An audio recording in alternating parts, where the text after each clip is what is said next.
En el día de la graduación de mi hijo, mis padres soltaron la bomba. Anunciaron que iban a desviar el dinero de la universidad de mi hijo para dárselo a mi sobrino.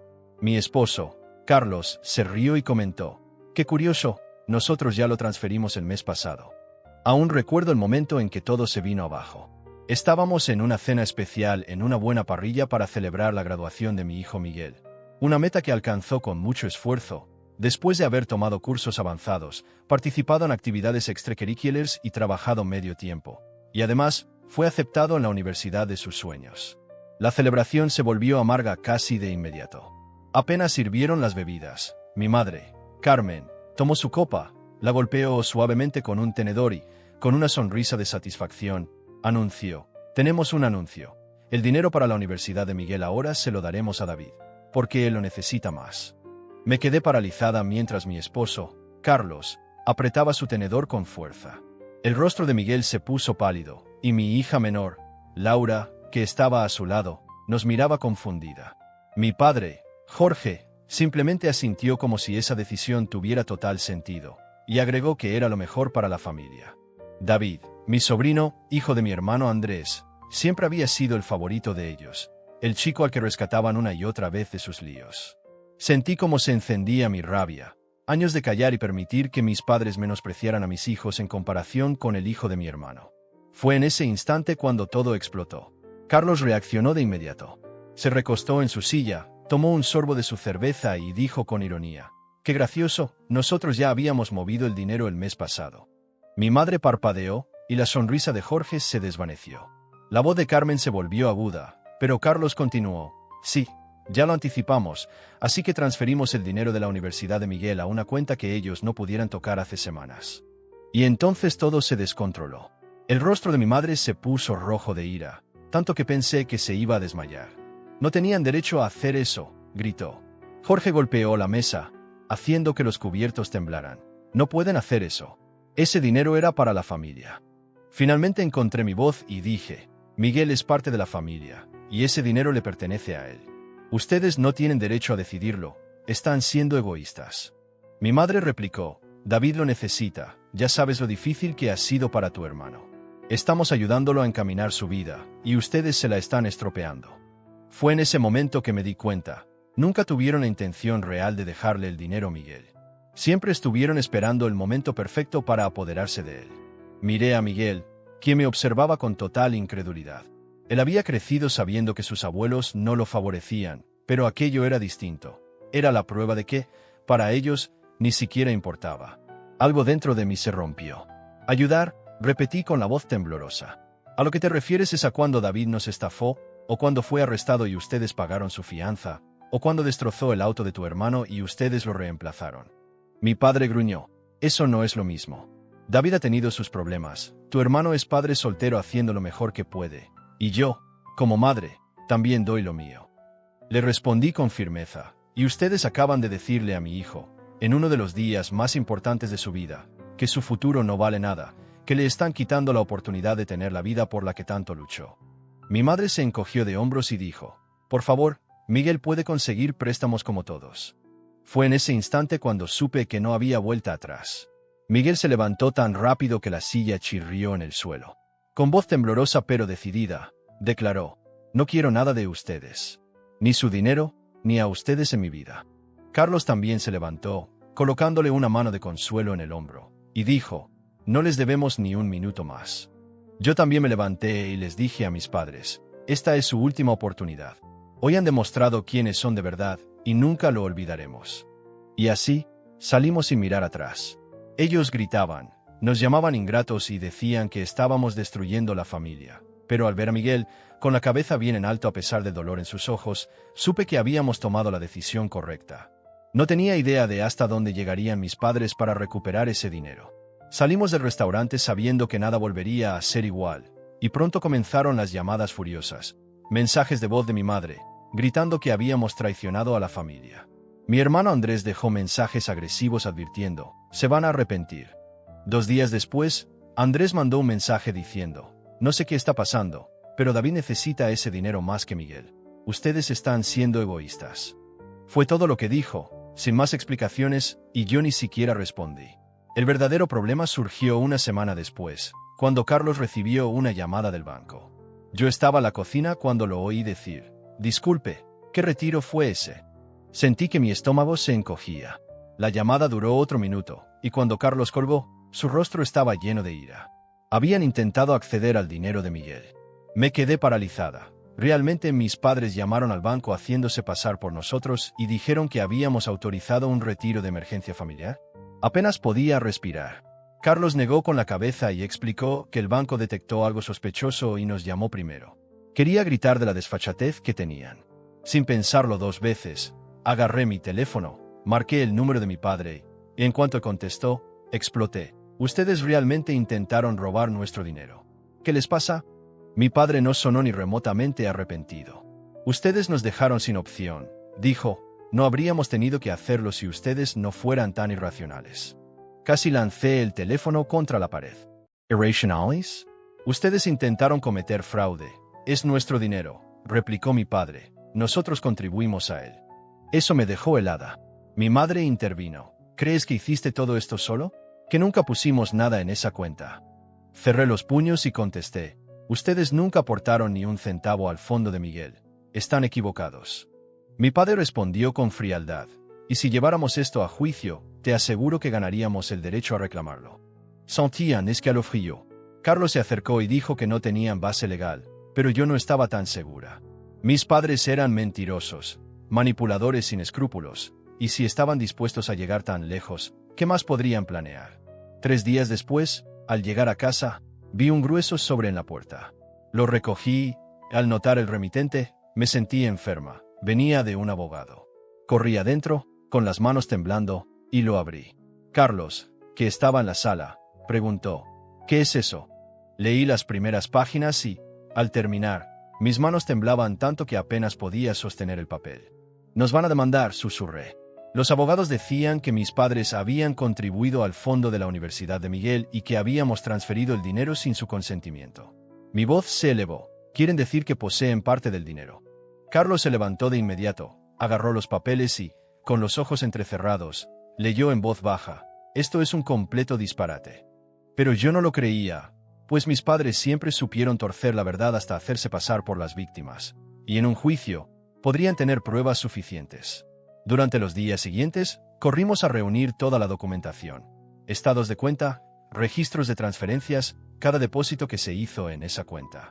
Luego, en la siguiente reunión con el abogado, mis padres soltaron otra bomba. Presentaron un recibo de hace más de una década, de un único depósito de 2.000 euros hecho cuando Miguel aún era un bebé. Se mostraron muy seguros mientras su abogado argumentaba que, por haber contribuido con algo, tenían derecho a disputar la asignación del dinero. 2.000 euros, casi me da risa. ¿De verdad creen que eso les da control sobre todo el fondo?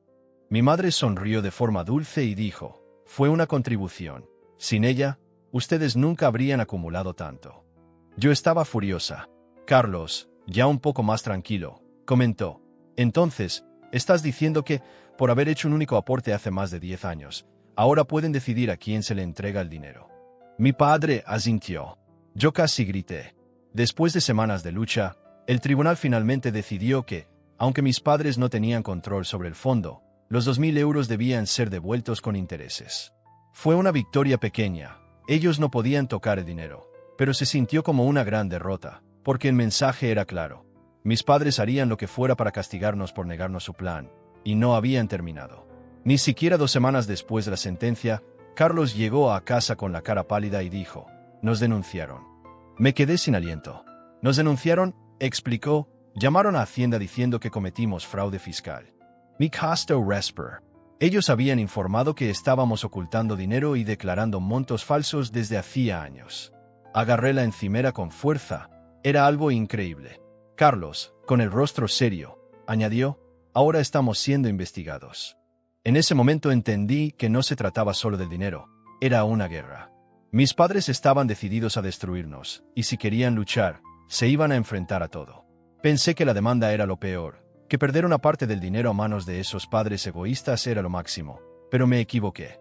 Cuando llegaron agentes de Hacienda a nuestra puerta, comprendí que mis padres no querían solo el dinero, querían arruinar nuestras vidas. La investigación comenzó con una carta formal en la que se nos informaba que nuestras finanzas estaban bajo revisión por sospechas de irregularidades fiscales. Carlos leyó la carta en silencio y me la pasó, con las manos temblorosas. «No puede ser real», murmuré. «Es real», dijo Carlos, y poco después llegó una llamada de un agente, que de forma cortés pero firme explicó que una denuncia anónima había puesto nuestras cuentas bajo sospecha de activos ocultos y transferencias fraudulentas. Sabíamos quién estaba detrás, pero probarlo sería otra historia. Durante las siguientes semanas, nos vimos enterrados en montones de papeleo, registros fiscales de años, estados de cuenta bancarios, todo lo que pudiera demostrar nuestra inocencia. Afortunadamente, nuestras finanzas estaban en orden, pero el proceso fue muy duro. Lo peor fue cuando afectó la ayuda universitaria de Miguel. La universidad bloqueó temporalmente los pagos de su beca debido a la revisión de Hacienda. Mis padres no solo querían arrebatarle el dinero para la universidad a Miguel, sino que intentaban destruir su futuro. Ese fue el punto de quiebre para mí. Si querían guerra, estaba lista para pelear. Empecé a investigar, sabiendo que mis padres guardaban secretos. Siempre los había visto torcer la verdad y manipular a todos para salirse con la suya, y si ellos iban a jugar sucio, yo también lo haría. No tardé en descubrir algo. Mientras se mostraban como el pilar financiero de la familia, hace años Carlos los ayudó a montar un pequeño negocio de alquiler de inmuebles, ocupándose de todos los trámites y de las declaraciones de impuestos. Y adivinen, habían estado omitiendo parte de los ingresos de esos alquileres durante años. Se creían intocables, pero habían sido descuidados. Decidí actuar. No los denuncié de inmediato. Primero llamé a mi madre. Ella contestó al segundo timbre, con tono altanero. ¿Así que por fin vas a disculparte? Casi me río. No, te llamo para decirte que he descubierto un fraude fiscal de verdad en esta familia. Hubo un silencio tenso antes de que ella se burlara. ¿De qué hablas? ¿De los ingresos de los alquileres? ¿Del dinero que olvidaste declarar en los últimos 15 años? Su voz titubeó. No tienes idea de lo que dices. Oh, si lo tengo, respondí fríamente, y Hacienda lo sabrá, a menos que dejes de jugar y bajes los brazos. En ese instante, su tono cambió, murmuró algo y colgó. 2 días después, recibimos una llamada de Hacienda informándonos que nuestro caso había perdido prioridad. Una semana más tarde, desbloquearon la cuenta de Miguel. Por ahora, habían retrocedido. Pero yo sabía que eso no era el final, y tenía razón. Una noche, mientras Carlos y yo dormíamos, el sonido del vidrio rompiéndose nos despertó de golpe. Por un instante pensé que estaba soñando, hasta que oí pasos dentro de la casa. Carlos se levantó enseguida, agarró el bate de béisbol que tenía junto a la cama y me indicó que llamara al 112. Mis manos temblaban tanto que casi se me cae el teléfono. Entonces, escuchamos una voz: «Mamá, papá, Miguel». El pánico me invadió al darme cuenta de que Miguel había oído el ruido y estaba bajando las escaleras, a pesar de que Carlos gritaba que se quedara en su habitación. Salimos al pasillo justo cuando Miguel llegaba a las escaleras, y allí lo vimos. David, tambaleándose por la sala, borracho, con los ojos desorbitados y desesperados, sosteniendo una palanca. Por un momento nadie se movió. Luego, David dio un paso vacilante y preguntó con voz arrastrada: «¿Dónde está el dinero?». Carlos apretó el bate y exigió: «¿Dónde está qué?». David, con la voz quebrada, respondió: «Me lo prometieron, yo lo merezco». Fue entonces cuando me di cuenta de que mis padres lo habían enviado. Sabían que no podían tocar el dinero legalmente, así que, al perder, mandaron a su querido nieto a hacer el trabajo sucio. David avanzó, levantando la palanca lentamente. «¿De verdad crees que puedes quitarme lo que es mío?». Miguel se adelantó, con los puños apretados, y dijo con voz firme: «Eso nunca fue tuyo». A pesar del miedo en sus ojos, continuó: «Ahora lárgate». David soltó una risa amarga. «Ah, ¿sí? ¿Y qué vas a hacer al respecto?». Fue entonces cuando Carlos, sin dudar, golpeó el bate contra la pared junto a él. El estruendo despertó a David de su estado de ebriedad. Sus ojos se abrieron de par en par y, sin decir otra palabra, salió corriendo por la puerta principal. La policía llegó unos 10 minutos después y arrestaron a David por intento de robo. Mis padres lo sacaron de la cárcel antes de que saliera el sol, y poco después mi madre se atrevió a llamarme, acusándome: «Te has pasado, lo han arrestado». Casi me da risa. Él irrumpió en nuestra casa con un arma. «Eso es culpa de ustedes», le respondí. Permaneció en silencio por un largo rato y finalmente susurró: «Te vas a arrepentir». Por primera vez, de verdad lo creí. 2 semanas después del incidente, mi hermano Andrés se puso en contacto diciendo que las cosas habían ido demasiado lejos y que necesitábamos hablar. Mamá y papá están hechos un desastre, y David también. Tenemos que reunirnos, dijo, con la voz cansada. Casi me niego, pero Carlos me convenció de que era nuestra oportunidad para aclarar las cosas. A regañadientes, aceptamos una reunión familiar en la casa de mis padres ese domingo. Parecía entrar en un campo de batalla. Carlos y yo llegamos primero, mientras Miguel se negaba a asistir, diciendo simplemente, «Ya estoy harto de ellos». No lo culpé. Mis padres estaban sentados en el sofá con rostros fríos, mi madre con la expresión tensa y mi padre, Jorge, evitando mirarnos. Luego llegó Andrés acompañado de David, y yo ya sentí la tensión. David se veía agotado, con ojeras marcadas. Su actitud arrogante se había transformado en vulnerabilidad. Mi madre hizo un gesto para que todos se sentaran, pero yo me quedé de pie. «Vamos a terminar con esto ya», dijo Andrés con una mirada de reojo. «Todos cometimos errores». Carlos comentó con tono cínico. «Sí, todos metimos la pata». «No era así como lo quería decir», añadió Andrés rápidamente. «Quiero decir que esto no era lo que nuestros padres deseaban». Solté una risa amarga. Ellos querían robarle el dinero a mi hijo. Querían usar a David para irrumpir en nuestra casa. Entonces, me explican qué es lo que realmente no querían. Fue entonces cuando David, con la voz ronca, finalmente habló. Yo no quería lastimar a nadie. Solo pensé que era mío». Sus palabras me llenaron de asco. «¿Tú pensaste que era tuyo? ¿Por qué?», tartamudeó, mirando a mi madre, y allí vi la culpa en sus ojos. Carlos notó lo mismo, se inclinó hacia adelante y con voz firme, preguntó, «Cuéntanos, David, ¿por qué creíste que eso era tuyo?». David vaciló, lanzando miradas nerviosas hacia mi madre. De repente, todo se volvió claro. «Dios mío», murmuré, «¿se lo dijiste?». «No». Mi madre se estremeció. Miré a David, con el corazón latiendo fuerte. «Te dijeron que eso ya era tuyo, ¿verdad? Que el dinero de la universidad de Miguel no se te estaba dando solo, sino que siempre pensaste que era tuyo». Los ojos de David se abrieron, y su rostro se puso pálido. Mi madre intentó hablar, pero antes de que pudiera terminar, exclamó, «Teníamos que hacerlo. Él estaba sufriendo, y tu tío también. Teníamos que darle una esperanza». No podía creer lo que oía. ¿Entonces le mintieron? Le dijeron que su futuro estaba asegurado con un dinero que nunca fue suyo. Intervino mi padre con voz firme. «¿Y qué importa? Ustedes tenían de sobra. Tú y Carlos tenían buenos trabajos, una casa, estabilidad. David no tenía nada». Grité. «¿Qué clase de padres son esos? Tienen 2 hijos, y siempre me han tratado como la segunda opción, mientras que a él le han dado todo, y ahora esperan que yo renuncie al futuro de mi hijo por culpa de su culpa». Mi madre se levantó bruscamente. «Hicimos lo que era necesario». Le contesté con rabia. «No, ustedes siempre hacen lo mismo. Eligen a mi hermano en lugar de mí, y esta vez fueron descubiertos». Un pesado silencio llenó la sala. David temblaba, casi en lágrimas, y susurró, «Me mintieron». Miró a mi madre como si la viera por primera vez. «David», intentó decir ella, intentando acercarse, pero él se echó para atrás. «No, me lo prometiste. Dijiste que no tendría que preocuparme por la universidad, que todo estaba solucionado». Miró a mi padre, cuya indiferencia lo decía todo.